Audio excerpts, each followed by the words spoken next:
This is how you enable AirDrop on your phone. There's two different ways. Swipe down, get to the control center. This little widget here should be here by default, and that's all the connectivity on your phone. If you don't see it, you can tap and hold any blank space and then click on or tap on Add a Control, and then that widget should be findable somewhere in here.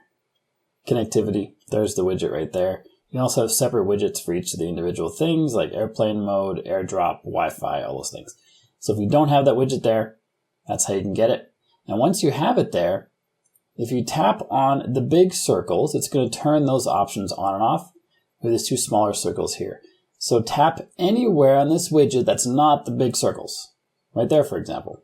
That opens up more options, including AirDrop right here. If we tap on that, we see that we currently have it set to everyone for 10 minutes.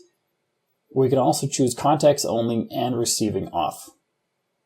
Everyone for 10 minutes is not the safest option. I would recommend contacts only, and then that will make sure that anytime you're receiving AirDrop request, it's from someone you know. So that's one way to turn it on.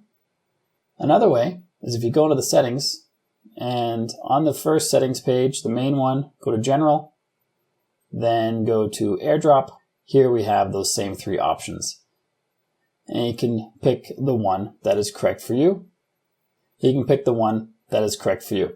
And if you think that your iPhone might be tracking your movements and you want to stop it and you want to maintain your privacy, then this video right here is for you. It shows you how to stop your phone tracking you. So if you got value from the video you just watched, like and subscribe to let me know, and then I'll see you on that video.